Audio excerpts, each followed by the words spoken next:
بسم اللہ الرحمن الرحیم۔ جب حضور نبی کریم صلی اللہ علیہ وآلہ وسلم معراج کے سفر سے واپس آئے تو بستر مبارک کی حرارت اپنی درجات طے کرنے لگی، حجرہ مبارک کی زنجیر ہلنے لگی، کائنات میں نہ کوئی تغیر آیا نہ ہی کسی کو احساس تک ہوا۔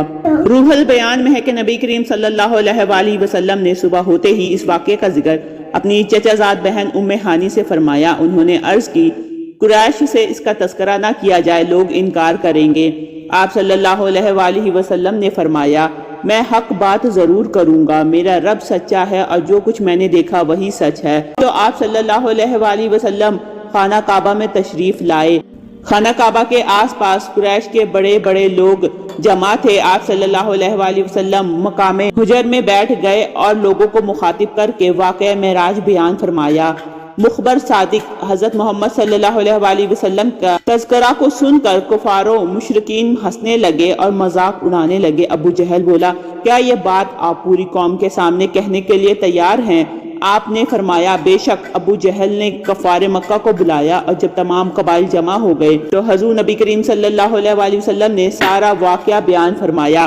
کفار واقعہ سن کر تالیاں بجانے لگے اور اللہ تعالیٰ کے محبوب کا مذاق اڑانے لگے۔ ان قبائل میں شام کے تاجر بھی تھے، انہوں نے بیت المقدس کو کئی بار دیکھا تھا۔ انہوں نے حضور صلی اللہ علیہ وآلہ وسلم سے کہا، ہمیں معلوم ہے کہ آپ آج تک بیت المقدس نہیں گئے، بتائیے اس کے ستون اور دروازے کتنے ہیں؟ آپ صلی اللہ علیہ وآلہ وسلم ارشاد فرماتے ہیں کہ یکا یک بیت المقدس کی پوری عمارت میرے سامنے آ گئی اور جو سوال کرتے ہیں جواب دیتا جاتا تھا، مگر پھر بھی انہوں نے اس واقعے کو سچا نہ مانا۔ جب نبی کریم صلی اللہ علیہ وسلم مسجد اقصی کے بارے میں جواب دے چکے تو کفار مکہ حیران ہو کر کہنے لگے، مسجد اقصی کا نقشہ تو آپ نے ٹھیک ٹھاک بتا دیا، لیکن ذرا یہ بتائیے کہ مسجد اقصی جاتے یا آتے ہوئے ہمارا قافلہ آپ کو راستے میں ملا ہے یا نہیں؟ آپ صلی اللہ علیہ وآلہ وسلم نے ارشاد فرمایا کہ ایک قافلہ مقام روحا پر گزرا، ان کا ایک اونٹ گم ہو گیا تھا، وہ لوگ اسے تلاش کر رہے تھے۔ انہوں نے کہا،